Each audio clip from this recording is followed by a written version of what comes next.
China, the Middle Kingdom, an economic world power that presents itself not only through its far-reaching culture, but also through its forward-looking technology. In many areas of industry, China is one of the leading countries, but the country does not seem to be open to all new technologies. The crypto industry, with its miners, seem to be a thorn in the economic power side. China has banned all crypto transactions and also announced that it will stop the mining of digital assets, the most severe blow to the industry so far.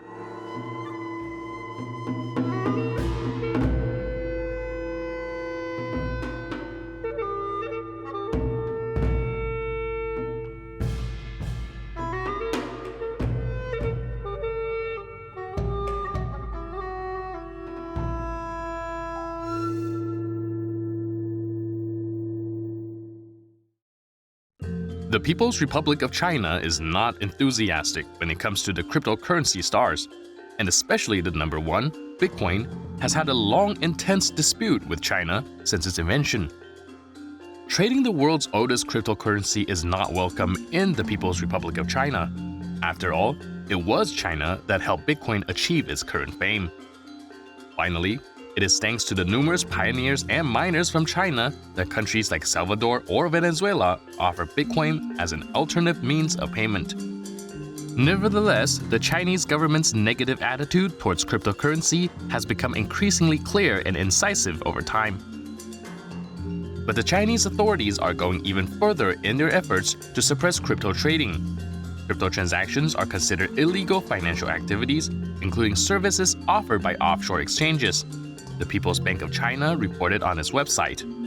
It added that cryptocurrencies, including Bitcoin and Tether, are not real fiat currency and thus cannot be in circulation. Bitcoin crashed after the announcement, falling 8% to around $43,000. Fraud, money laundering, and excessive energy use are all associated with cryptocurrencies. The enormous energy consumption of crypto mining is also a reason why the entire crypto industry is under scrutiny. The Chinese Economic Planning Authority explained that it was their job to take tough action and stop crypto mining in order not to jeopardize the government's set climate targets. China is facing a severe energy crisis that has already affected commodities such as aluminum and steel. The country hosts about 50% of the world's crypto miners and had a 46% share of the global hash rate, a measure of the computing power used in mining and processing. Will Bitcoin and the crypto industry succeed without China? What do the analysis and crypto industry experts have to say about the latest development in China? Let's get back to China's increasing crackdown on crypto. It looks like they've gone absolute at this point, saying on the PBOC website they will ban all transactions, or that all crypto transactions are illegal.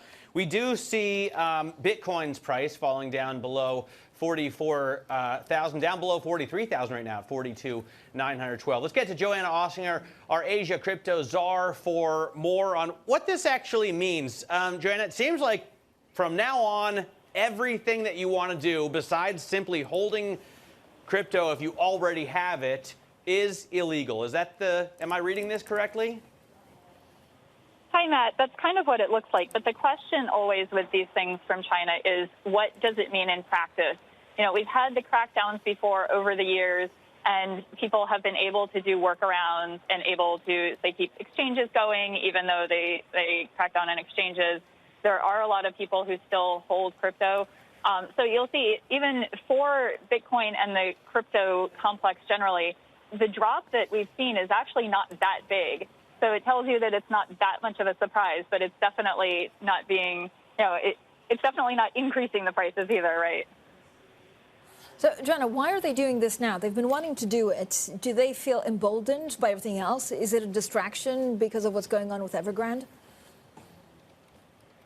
It might be that they're seeing, the SEC in the U.S. is cracking down on things as well. They are seeing other regulators taking steps. But, China does things when it does them, right? So it's a little bit hard to tell exactly. It could be that they're concerned about something with Evergrande, but it could just be that they're looking at crypto overall and saying, this is the time when we want to take this step, because they've been going at it, since before Evergrande was really getting people's attention. Yeah, is there concern, by the way, that retail investors are going to get burned speculating in this asset, or is there concern that wealthy Chinese people are going to use it to move wealth offshore? There's probably some of both in there. And again, I don't have firsthand knowledge of this, but there is speculation that it's both of these things. And actually, one thing to watch with this would be Tether, which is seen as key in terms of flows into crypto from China. And recently, I was looking at prices. It's about 99.1 cents, and it's usually $1. So that will be interesting. With insight and analysis, let's get straight to Eddie van der Walt, our great crypto watcher, Bloomberg MLive strategist. So, Eddie, good morning, first of all. Morning. We're trying to figure out exactly how much further this goes, right? China had already declared a war on Bitcoin. Absolutely. And this seems to be a step further in trying to ban it completely. Look, it does feel like an escalation, doesn't it? If they are really saying no transactions, I would like to know exactly what that means. Does that mean I cannot buy with it? Or does it mean that I can't transact with you? I cannot send you Bitcoin from my phone to your phone, so that I can no longer trade it on an exchange. So I'm still a little bit vague on what it means, what a transaction is in this particular circumstances, and how strictly they'll enforce it. But it is confirmation.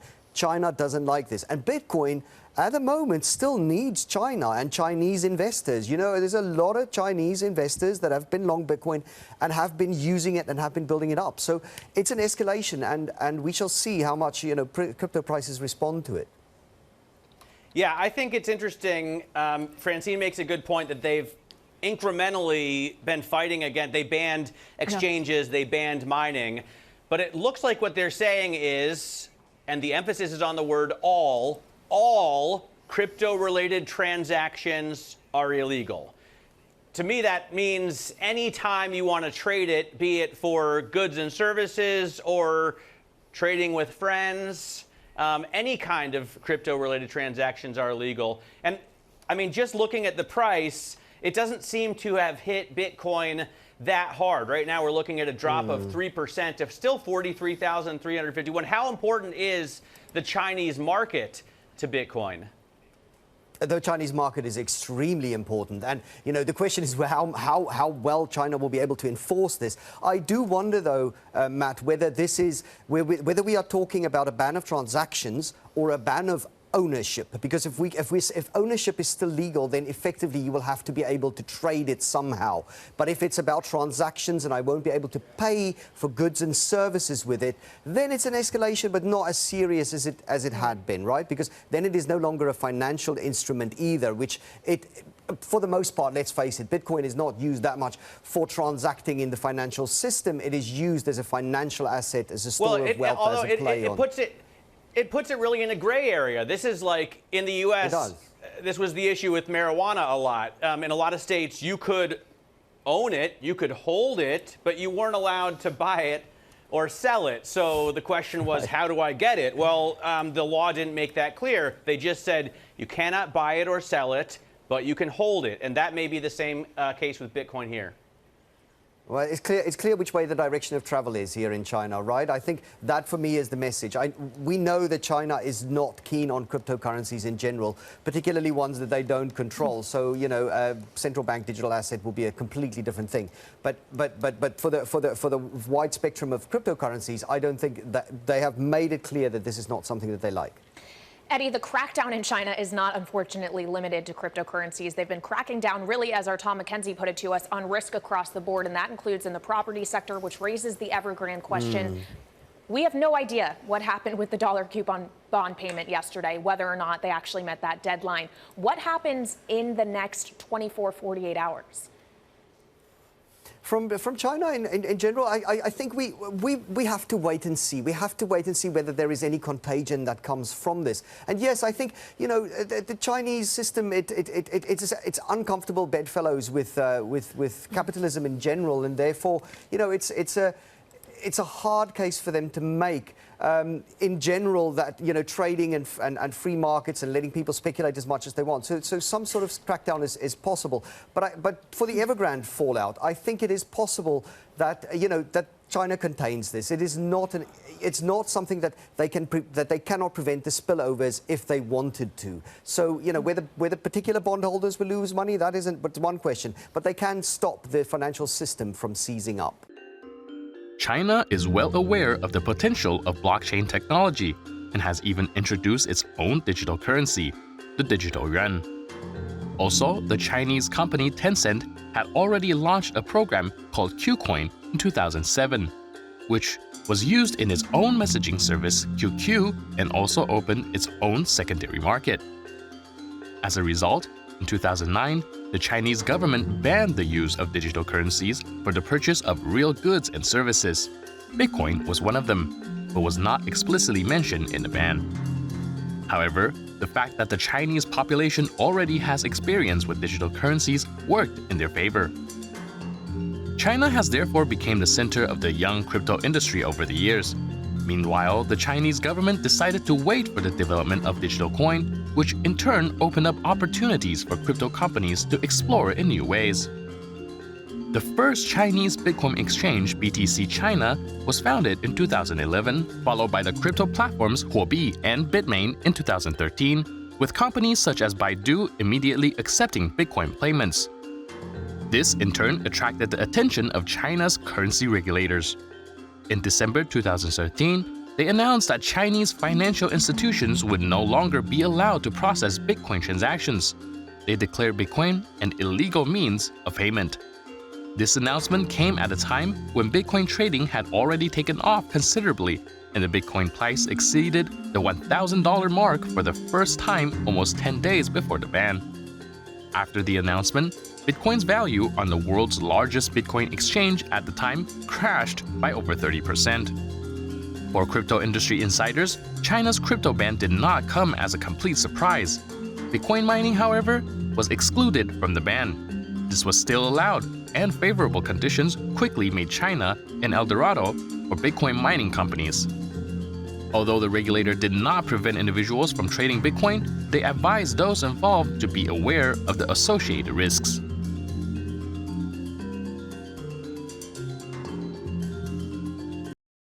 We know that China has been taking steps in this direction, but this is incredibly dramatic. I mean, what is your take on this? What does this mean for even a company like FalconX?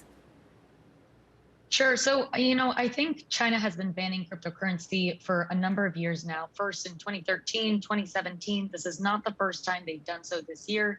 And for an authoritarian regime that's trying to promote their digital yuan and keeping in mind that the China national holiday is next week, their crackdown on crypto is what I would really align with Senator Pat Toomey, a big opportunity for the United States and a reminder of our structural advantage over China. In terms of, just what we've seen historically, to what Ed mentioned, this definitely wasn't as large of a move as we've seen, prior times in market movements. We see a red candlestick down and panic initially, followed by a quick buyback and market recovery for BTC, largely buy side, led by Asia-based hedge funds, and for US institutions across a number of personas. And for ETH, we're seeing a much larger hit with a much slower buyback driven by proprietary funds.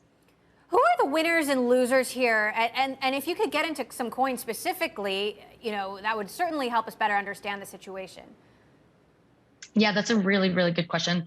I think what we were seeing, it was, a slower last 2 months historically for us on the volume side. We saw 7 times more volume today than we had seen across, a number of weeks where we had a lot of conferences, both in traditional finance and cryptocurrency.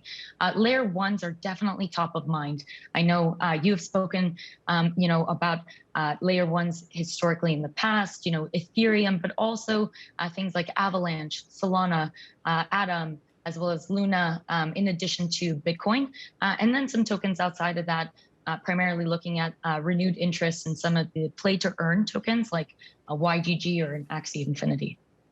And, you know, China is saying they're going to investigate anyone working for overseas cryptocurrency exchanges as well. Would any FalconX employees fall under that umbrella? I mean, what does this mean for your employees and the way that you operate as a company? Yeah, so FalconX today, we do have offices in the US as well as our Asia office in India. So not a direct impact to our business, but I think that's definitely top of mind for any business that may have any employees sitting in China, as you mentioned. Now, if, you know, obviously this is happening in Asia, which used to be sort of the center of crypto innovation. We're preparing for tougher regulation here in the United States. We're preparing for tougher regulation on crypto in Europe. If that's the case and you see a broad-based crackdown, then where do you think the growth is going to come from?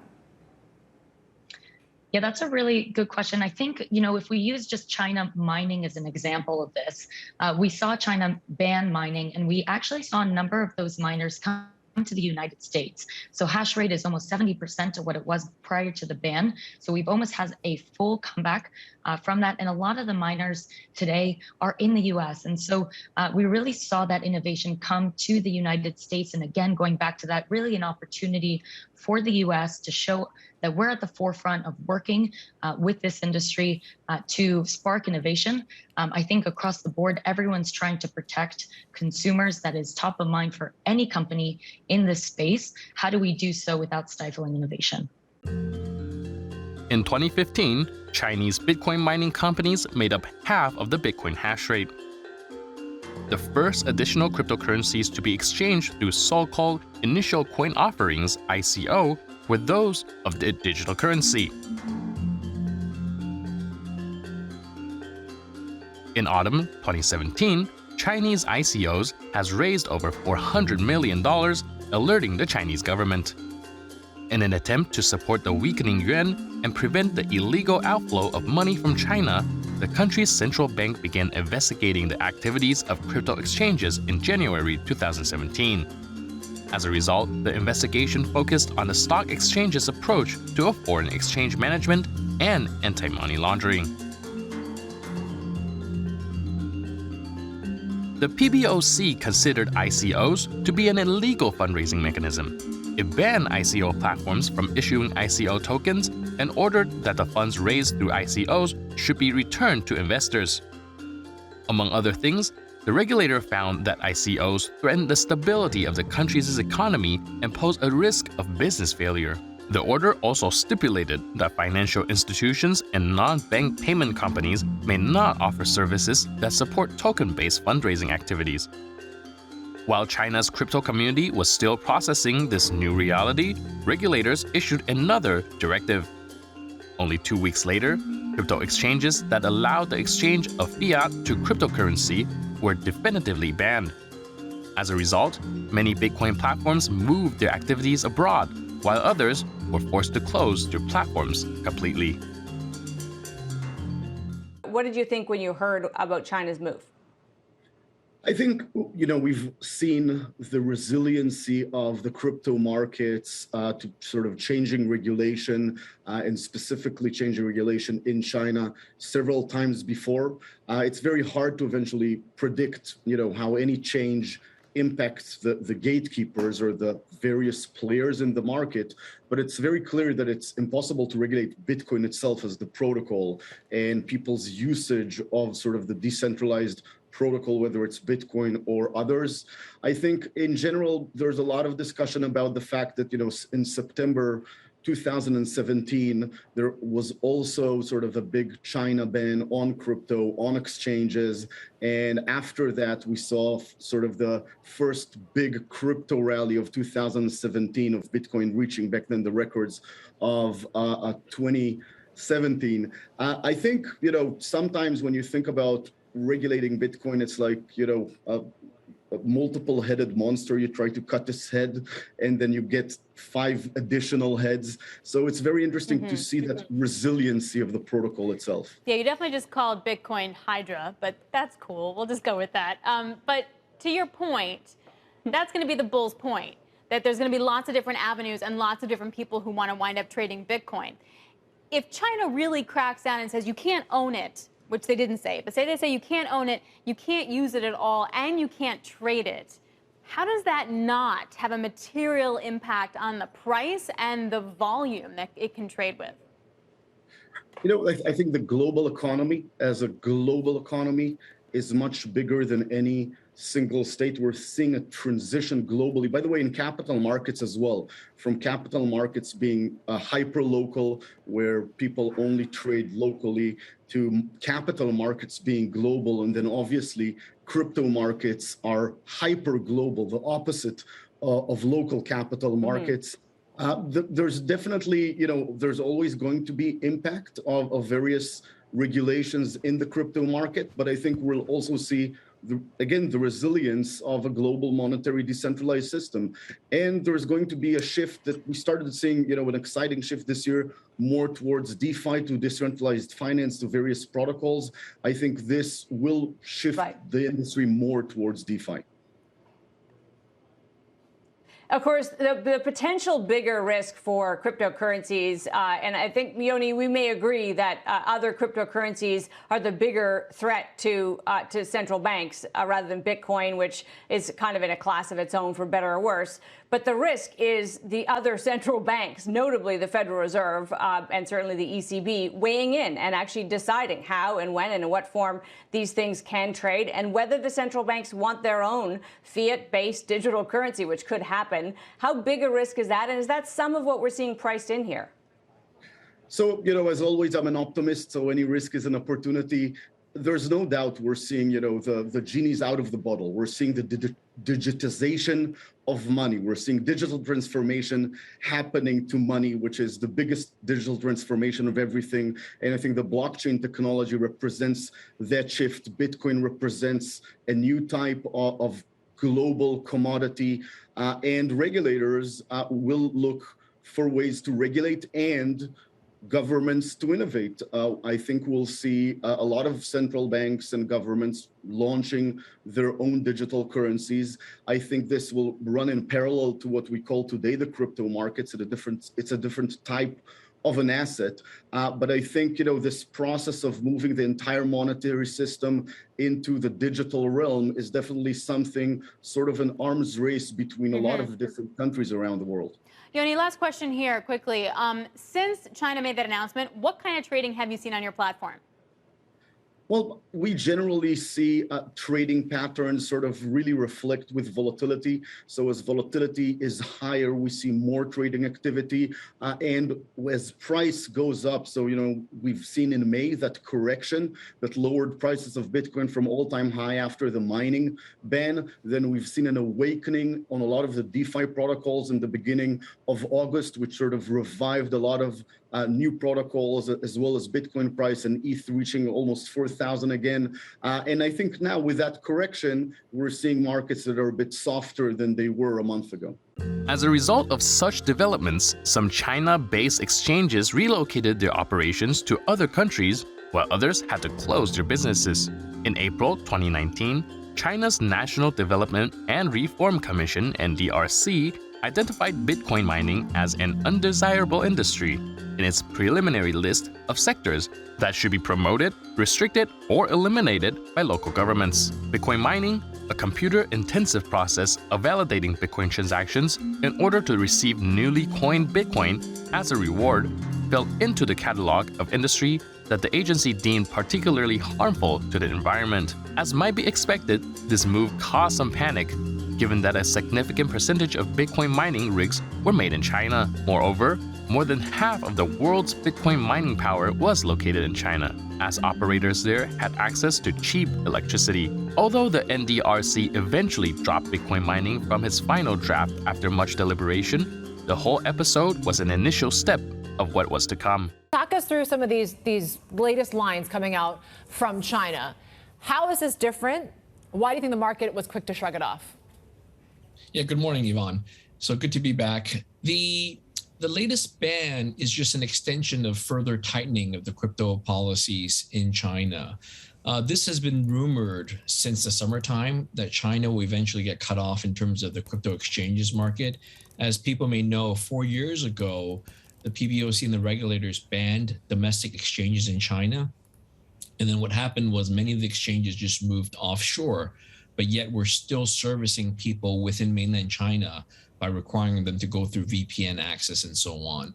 So this ban, when they talk about crypto transactions, I think there's a slight mistranslation. It's really emphasized about crypto buying and selling, the crypto purchasing, the crypto exchange transactions that happen on the exchange platforms. So I believe that private exchanges, private buy sells are still allowed. It's just that the enterprise-led exchanges, that action is now deemed illegal, and they will prosecute. So this is why in the recent last 2 days, the major exchange platforms around China have all announced the stopping of registration of Chinese users. Why do you think China continues to double down on this, Bobby? Is it still concerns about money laundering and what crypto can actually, the risk that it could bring? Or is it more broad now? Is it about energy consumption or even the threat of a threat to the digital renminbi? What do you think is motivating Beijing? Yeah, I think it has to do with the controlled currency. As you know, in a controlled regime with forex, controlled foreign currencies, they really don't want any loopholes where people can use a digital currency vehicle to move assets abroad. So I think that's the main reason is just to retain the control over the economy, the control of the finances, and the outflow of money, the inflow and outflow of money. But in the end, it's not about energy. I think they banned the mining of crypto earlier this year for the purpose of alignment with all of the crypto, the tightening ban. But as I've said before, this is actually not the final nail in the coffin, which would be the so-called making crypto assets illegal to hold as well. So that clearly has not happened yet. We've reported for weeks and months now about miners in China that are just packing up their bags and going. Are you able to track, I mean, you're on the ground in Shanghai, how much activity has actually shifted out of the country now? So much of the traditional, what they call proof of power cryptocurrency mining, that has moved abroad. So this would be like the Bitcoin, the Litecoin, and the Ethereum. There's a new category of mining where it involves proof of stake, where it involves like storage, the likes of Falcoin and other derivatives. Those are still happening in China because it's much harder to detect. These are machines that are regular computers with storage, solid state drives and so on. And a lot of that activity is still happening in China, but it's hard to really classify that as traditional proof of power, proof of work mining. So Bobby, just talk us through in terms of what your outlook is right now. You talked about, similar crackdowns we've seen from Beijing has led to a boom when it comes to Bitcoin prices. Is this time very much the same, you think?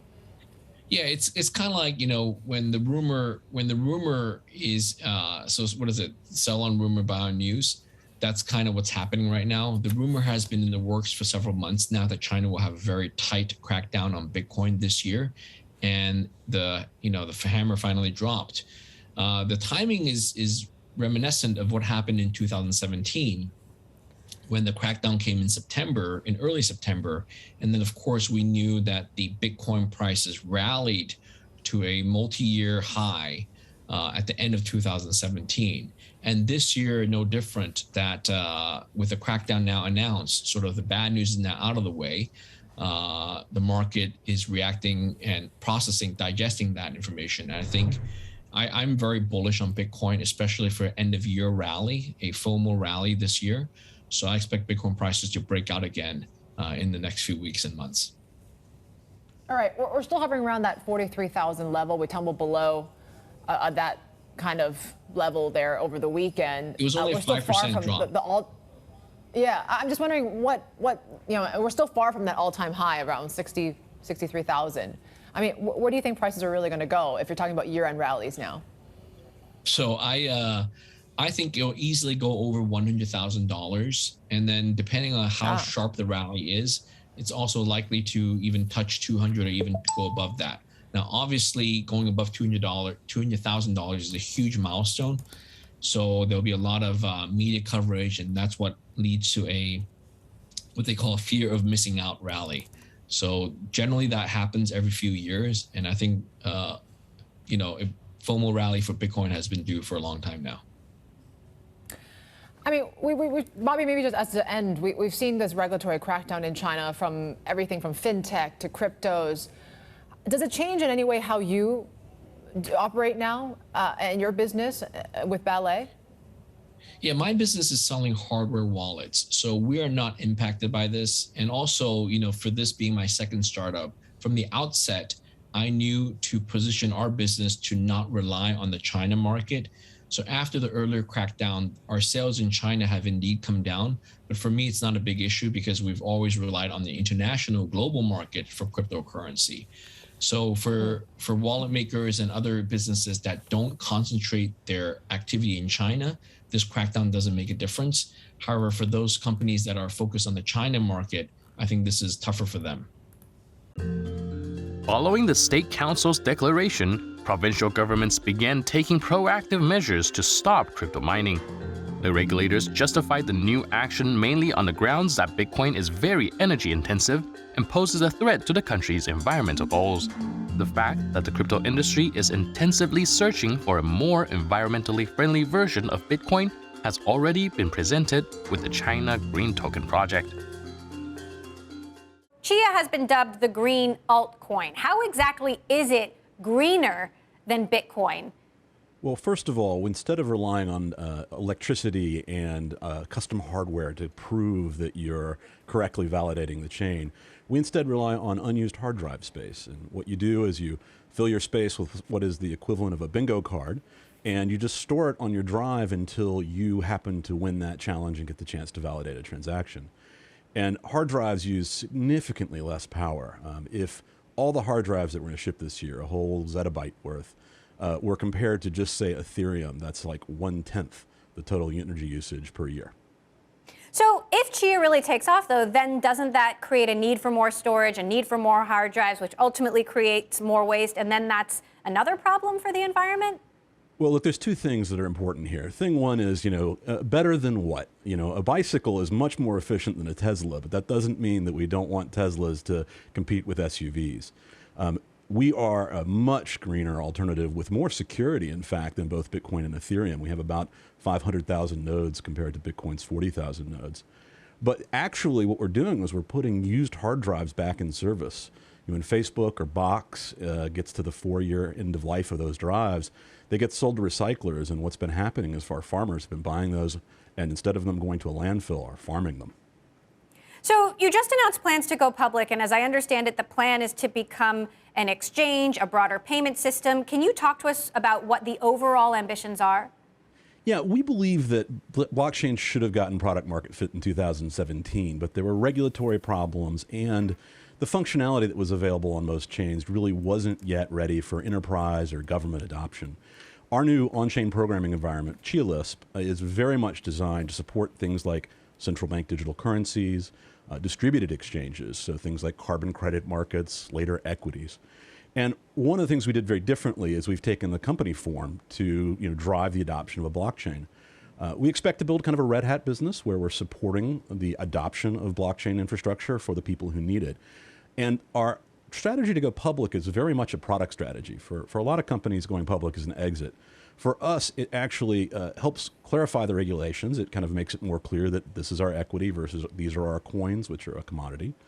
And it also allows our users to, for example, use our equity to shield themselves from some of the coin volatility that these coins often have.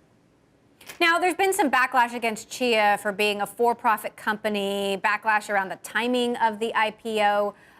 Chia's founder, Bram Cohen, also the inventor of BitTorrent, recently tweeted, "I'd like to emphasize we aren't selling any tokens, have raised money under normal investment terms, and Chia is not a security. Some community members are being obnoxiously entitled and should knock it off."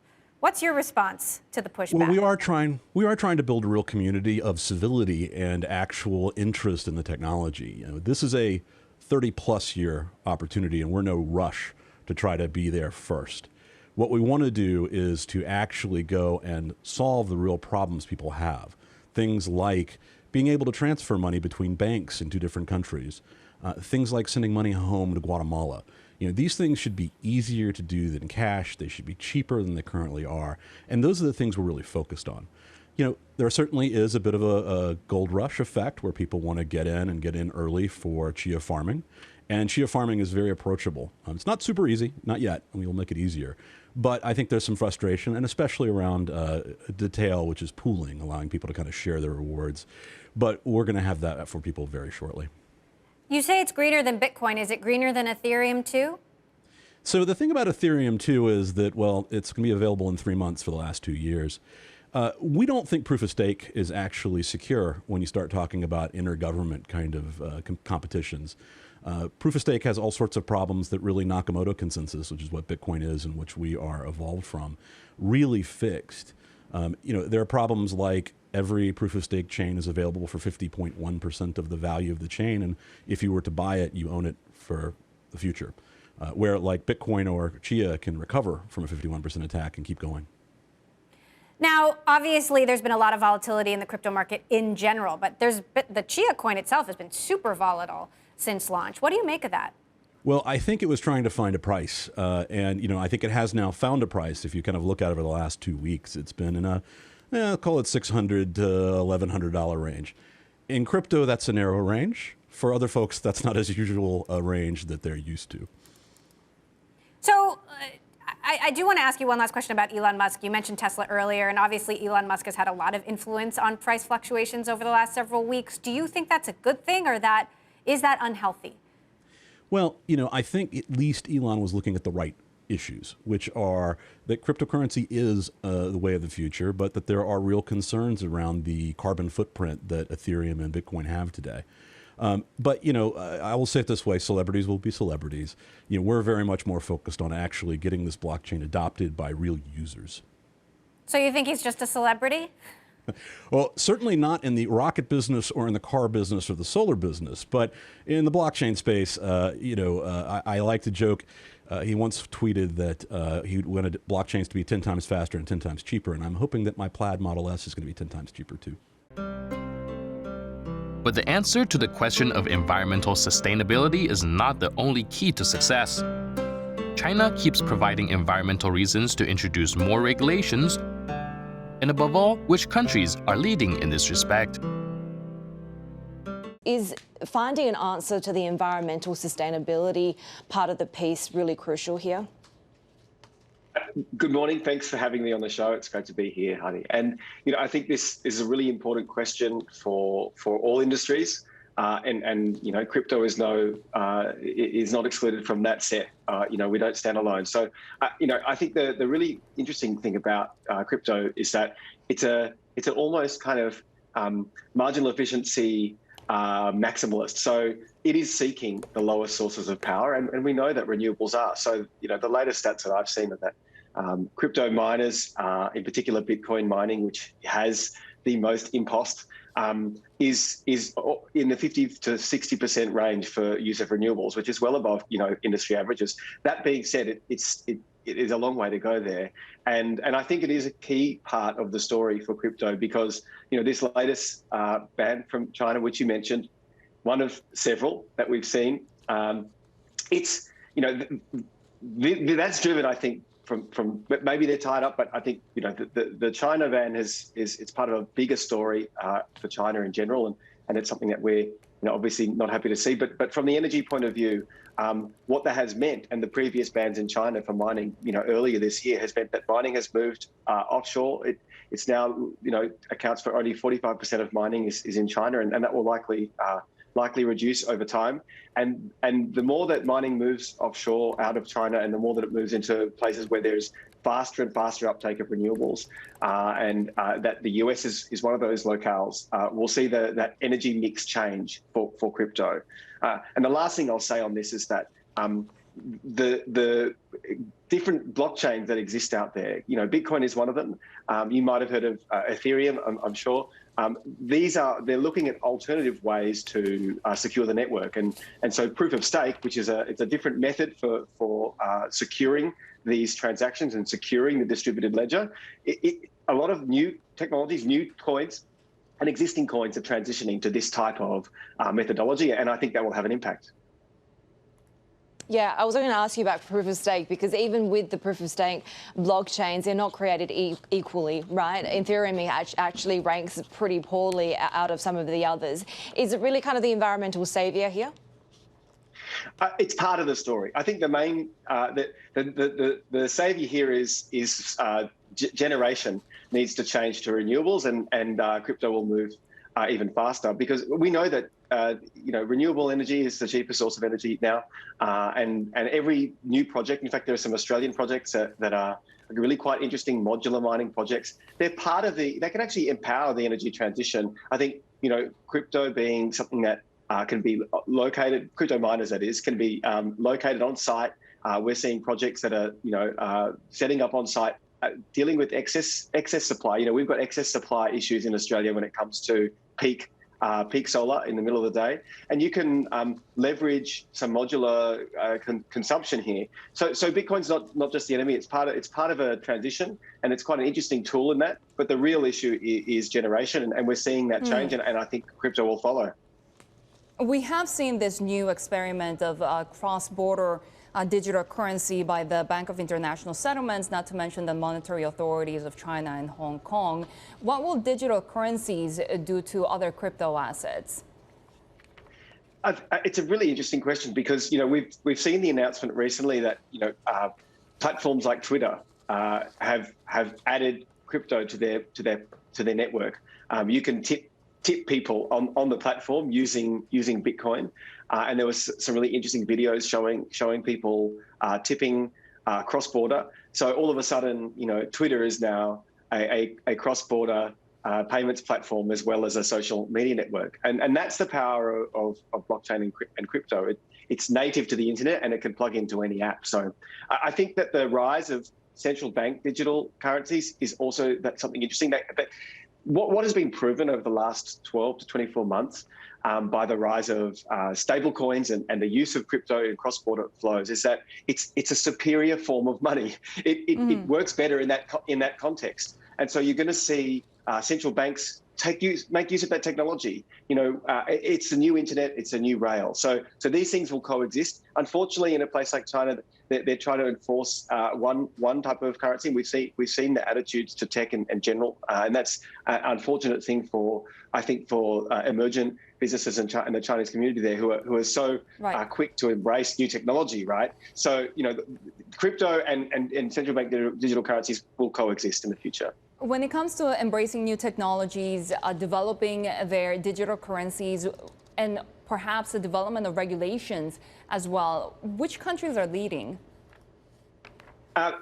Look, Kraken's a really proud US domiciled business, and we have a footprint here in Australia. We've got a local footprint here and in many other countries. And different countries have different flavors, and the regulatory framework is something that shifts and changes, and that has a big part to play in terms of adoption. Right now, if you were going to tell me who the most advanced crypto countries are, you can't not mention countries that have adopted it as legal tender, like El Salvador. But there's so much innovation coming out of Europe, coming out of Switzerland, where there's a lot of domiciled foundations for some of the most interesting technologies. The US has a huge amount of vibrant and exciting projects. It's a global technology, and where the people are is what matters. And interestingly, there's some really fascinating projects coming out of Australia as well.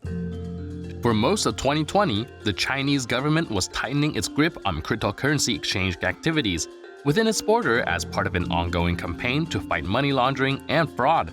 In August, the PBOC announced its intention to block over 100 foreign websites offering crypto exchanges.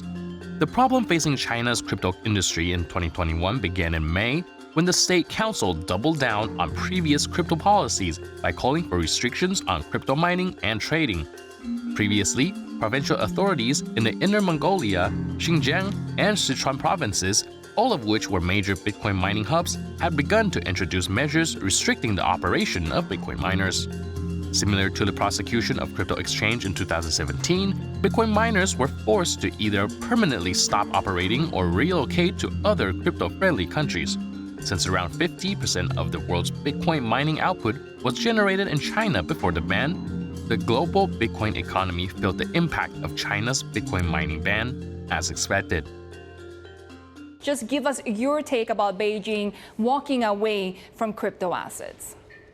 Well, good morning, and thank you very much for having me. Well, even if you take it aside from the whole crypto issue, I think as a soft power move, this may perhaps be a misstep from China. As countries that are trying to be within its sphere of influence, if you look at the likes of El Salvador, if you look at Laos, if you look at Afghanistan, those are all countries that are moving towards the use of cryptocurrency, just as China is pulling back. Now, where that's concerning for the Chinese is that they've put so much effort into their soft powers, their outreach that they've been conducting globally, particularly if you look at their efforts that they've done in Latin America. And as they're pulling back and these countries and regions are moving in, that's going to cause a problem for them down the line. Yeah, we have seen even FTX, the exchange, decision to move its headquarters from Hong Kong to the Bahamas. Those moves to LATAM, as you mentioned. What does this mean, practically speaking, for all of these companies that have relations with China, Chinese users as well?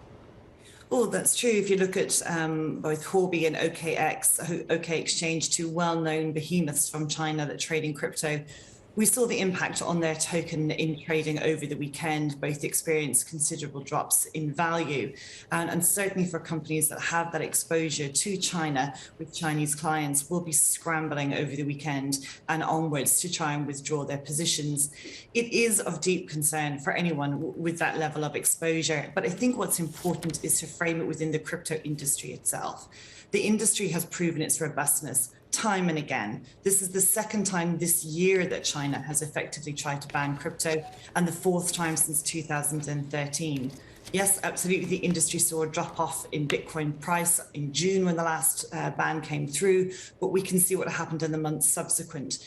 And if you look at trading over the course of the weekend in Bitcoin, yes, there was an impact, as you would expect, but we're also reading off the back of what's happening with Evergrande and the wider implications there. What instead this tells us is further proof of the robustness when it comes to cryptocurrency, particularly as it takes its place on the global stage. So I think that for us, we're looking at what happens in China with great interest, but equally and with certain measure, we're looking at what's happening out of the US and where they're taking their regulation, particularly considering how the pivot that we've seen over the course of this year westward towards Bitcoin mining and regulation overall. So yes, absolutely. If I was a company that had exposure to China and I was related to cryptocurrency, I would be concerned. However, for the rest of this wider industry, we're rolling with the punches. And Caroline, you take a look at the long-term trend direction when it comes to Bitcoin, right? We're still pretty far off the all-time high of above 60,000. Do you see that market recovery, and how much of it has really priced in the news out of China, given, yes, it is more severe, but we have been hearing variations of this sentiment since about 2019? Yeah, absolutely. I think the price dip that we saw is probably indicative. I mean, it was less than 10%. I think it was between 5 to 7% drop off over the weekend in the price. But counter that then with the other news that came out with regards to Twitter, where it has said it will now allow its users to send and receive Bitcoin. So while you've got the negative coming out of China, you also, on the other hand, have got 330 million Twitter users who will now be able to use Bitcoin as part of their social media transactions. So it's certainly, kind of climbing in its ascendancy. Do I think we're going to see the $60,000 price point again? The trend would suggest that that's the direction that we're heading in. Do I think over the longer term that we're going to see the use case for Bitcoin? Absolutely. But I think anyone would be rather foolhardy to say that this is it, this is the one and only. I think that time has shown us, and history and human civilization has shown us, that we like to change what we use as a method of value exchange. And certainly, I would imagine that for Bitcoin, there's going to be many pretenders to its crown. So when it comes to Australia, of course, there's been lots of criticisms from within the crypto industry that regulation, or I guess a nurturing ecosystem, has fallen behind compared to other places like Singapore or even parts of the Middle East, right? Do you expect there to be a more fruitful conversation about cryptocurrency, or is there a chance that we'll see some of these jurisdictions taking China's lead? Well, this is the real opportunity for Australia, and this is certainly a message that the industry has been trying to deliver to both government and regulators. And we wait with interest to see the report that's due to come out from the Senate this month, in October next month. This is the real opportunity. With China retreating from the field, there is a chance now for countries such as Australia to really step forward. We've also got the opportunity when it comes to kind of the green mining of Bitcoin with all the green energy solutions that are available here. If you look at the opportunity, for example, that Iran has taken, it now contributes 4.5% of Bitcoin mining globally, according to figures released from Elliptic. That shows the opportunity that is there, that other nations are stepping forward. But we then have to ask ourselves, do we want this to come out of countries such as Iran, El Salvador, etc., or do we feel as though there's an opportunity for Australia to step forward, particularly when you look at other local countries to us here in Asia Pacific? If you look at where Singapore has been going, in particular, which has been very much a beacon for the industry, I think there's an opportunity for greater partnership, collaboration, and supposed to find the Australian way forward with this. And certainly, that's something that the industry is very strongly pushing forward. China also trying to hammer down on some of the crypto mining. How do prices respond? It has been an incredibly volatile week for Bitcoin, and this latest news from China just really hammered it again. It's the second time this week that news out of China has really impacted the cryptocurrency. First, with it saying that it wouldn't allow financial institutions to use it and was going to crack down on it more. And now with this latest news about cracking down on mining, and it's really thrown the cryptocurrency for another loop. Yeah, I mean, this is testing a lot of folks out there. And good thing crypto doesn't trade on weekends, right? Trick question. It's a trick question.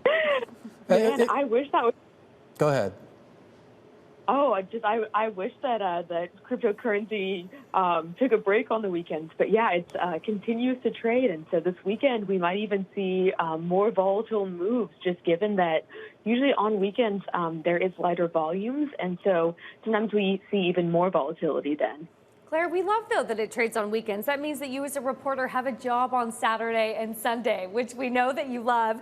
Talk to us, though, about just in terms of how we think about this going forward. When you get comments from China, any little pause really makes the currency or the crypto space so volatile. What does this mean really going forward?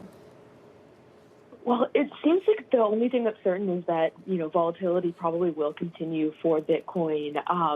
From what I've heard talking with investors is that around these movements with Bitcoin, it does impact the broader market in a way, obviously not the main factor, but I think it's hard for investors trading stocks and bonds to see how wild things are with Bitcoin and not be impacted somehow. And so we have seen a bit of a risk-off mood sometimes when Bitcoin is getting hammered, and that could continue. I am curious, though, we have seen the correlations, particularly this week and last week, really sort of move in lockstep with regards to crypto and then some of the other risk assets like equities here. And there are a lot of people that used to talk about how crypto could sort of be a hedge to some of the normal equity market volatility here. If this correlation sort of persists here, is that going to create maybe a little bit further of a shakeout? Is anyone talking about that yet? A little bit. I think the main thing people are focused on is inflation and are very much looking at signs of that. And, there's a question of how does Bitcoin react when we see further inflation? Obviously, we know that tech doesn't like measures of inflation rising. But I think the idea of Bitcoin as a hedge is still sort of evolving, and people are trying to figure out what its price movement is correlated with most often. As if banning Bitcoin mining wasn't enough, Chinese regulators decided to ban crypto trading completely in September.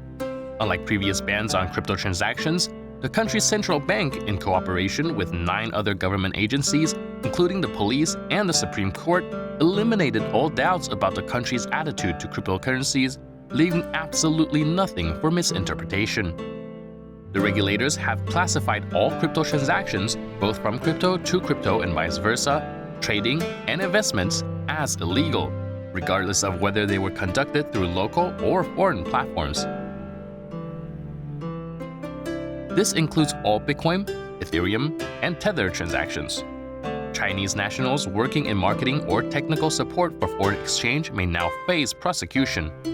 The NDRC has outlined plans to exit crypto mining completely by ceasing investment in the sector, increasing electricity costs, and denying new companies access to the industry. As Katie mentioned, we've seen this story play out somewhat before, not too big of a surprise. Still, is this a pretty big setback for the crypto community? You're right, and thank you so much for having me on. This is not the first time that Chinese regulators have made such a statement. Previous attempts to outlaw crypto really went nowhere. I do think that it's notable because it comes not long after the miners fled Inner Mongolia. So there's a bit more dynamics at play, I think, in regards to price action and some of the deeply rooted fundamentals regarding the mining. And so, Stefan, I'm curious, if you look at the price action today, you saw Bitcoin drop close to 9%, but you saw other coins really drop a lot more. I mean, if I look at Ether, I think it got close to around 11% or so. I'm curious why Bitcoin was the relative outperformer this morning. Is it somewhat of a haven at this point? I think it's very reasonable to think that that Bitcoin is a haven. I also think that there's much more of a fundamental thesis around Bitcoin. It's more mature asset. So to see it find kind of fundamental support, is more understandable. People do have fundamental metrics they apply to Bitcoin. So they have their levels, much more so than I think they do in some of these altcoins that are a lot newer.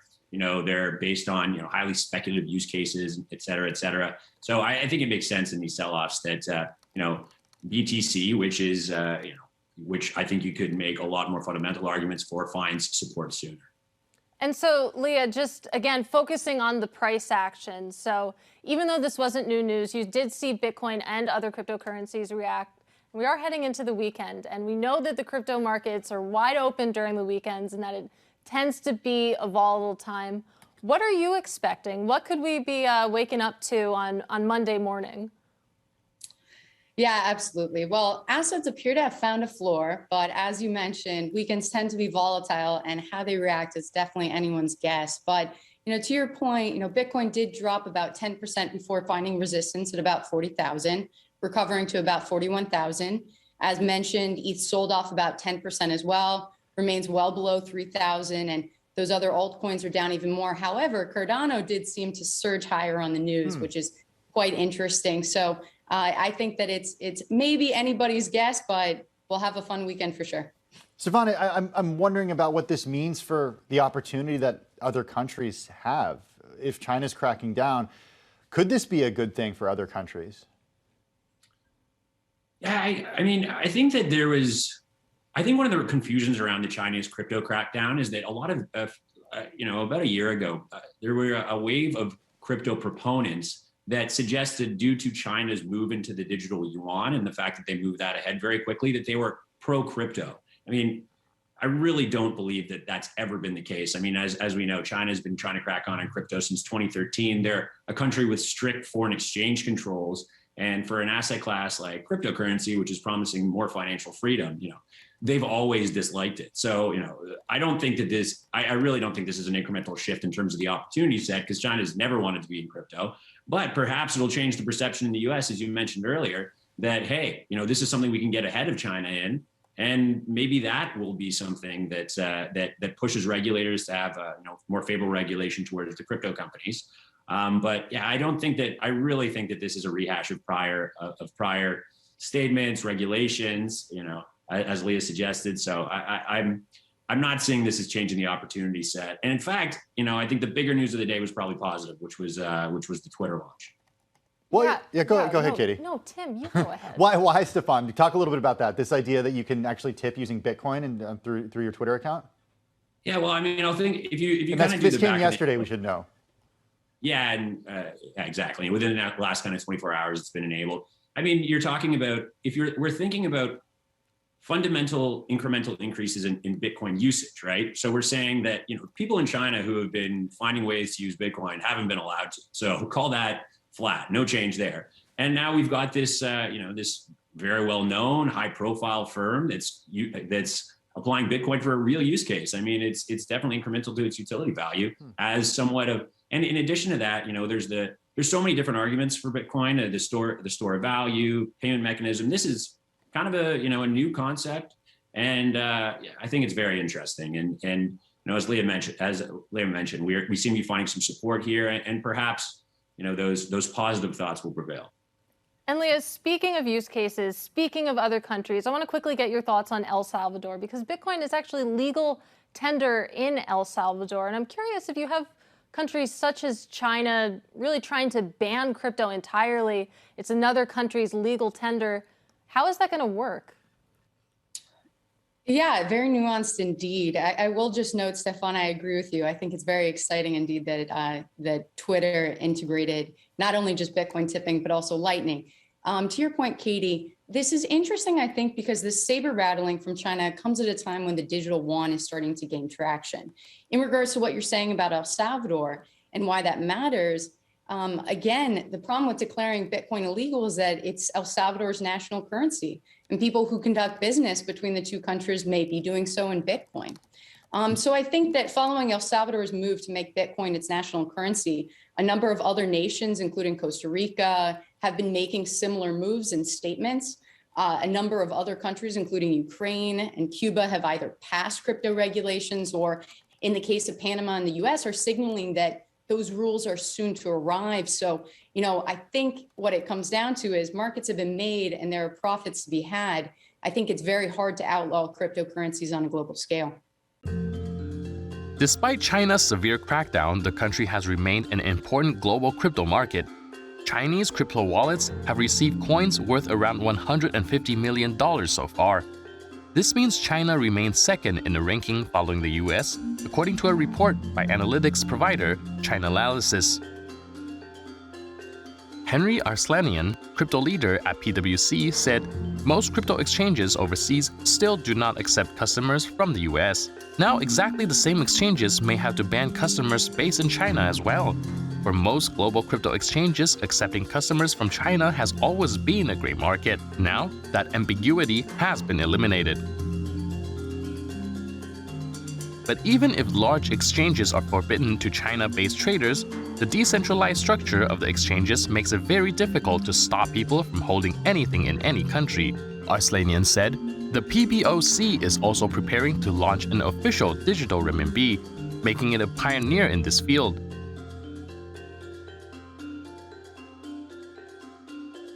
The currency is to be launched in a trial run during the 2022 Winter Olympics. Jason Guthrie, head of digital investments at asset manager Wisdom Tree in Europe, said, China's attempt to ban cryptocurrencies is just a continuation of a trend, but they are intensifying the rhetoric ahead of the launch of the digital renminbi. Edith Young, a partner at Raise Capital, talks to Bloomberg Technology's Emily Chang about future strategies for investing in China as the country faces turbulence and how the recent crackdown can be a good thing for the crypto ecosystem in the long-term perspective.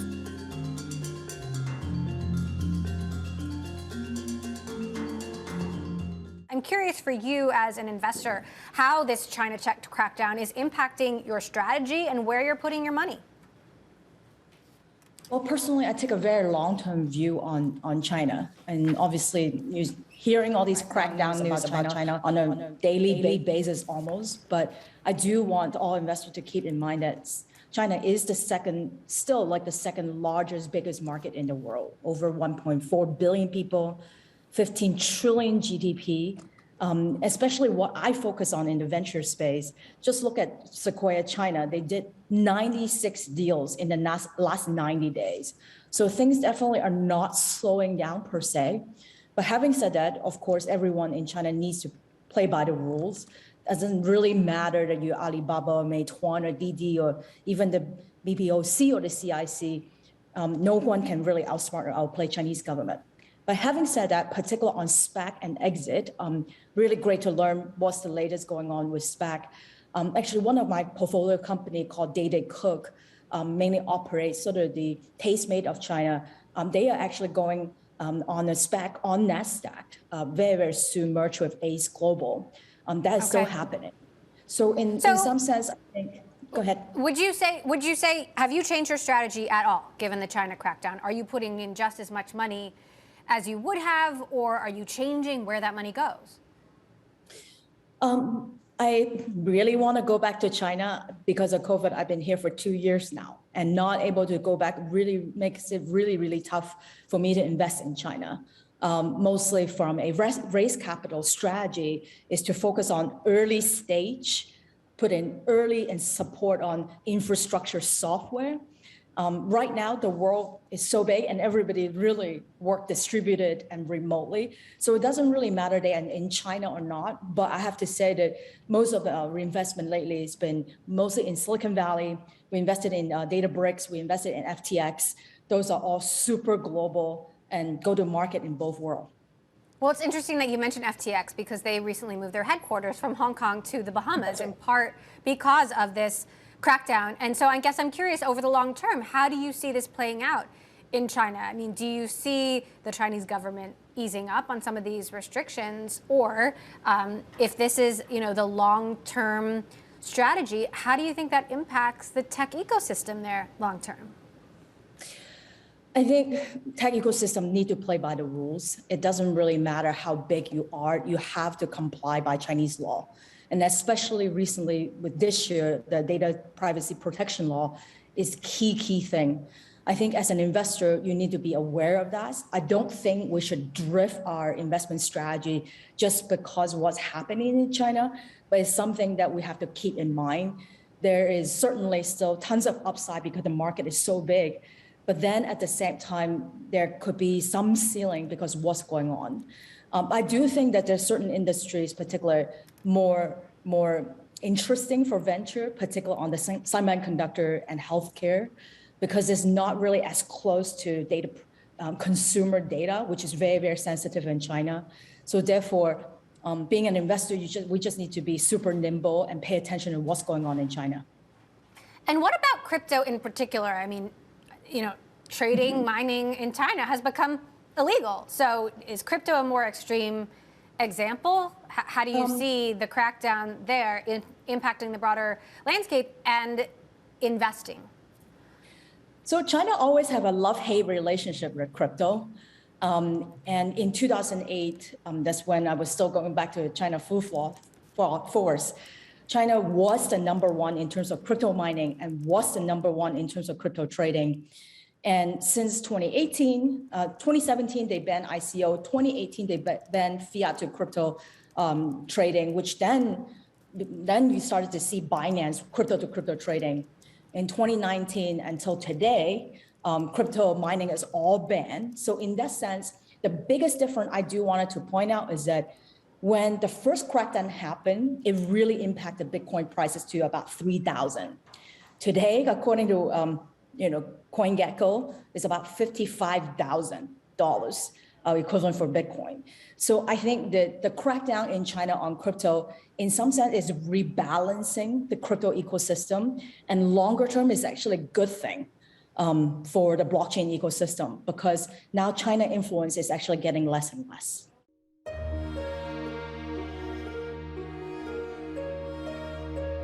In recent years, it has become clear how resolutely China is acting against Bitcoin and other cryptocurrencies. While the policy of the People's Republic with regard to BTC was characterized by waiting and watching in the first few years, the negative attitude seems to be manifesting itself more and more due to the increasing popularity of crypto. Numerous sources point out that this could have something to do with fighting possible capital inflow. In addition, it has been known for a long time that China is working on its own digital currency, which is centrally in the hands of the authorities and is supposed to function in principle like conventional fiat money, only electronically. As the news agency DPA reports, the digital yuan is far advanced in its development and is already being used in some areas. It is therefore not surprising that the Chinese government is doing everything it can to ban crypto competition. Even during the pandemic of coronavirus, the Chinese government continued its opposition to Bitcoin and other cryptocurrencies and intensified its crackdown on illegal crypto activities.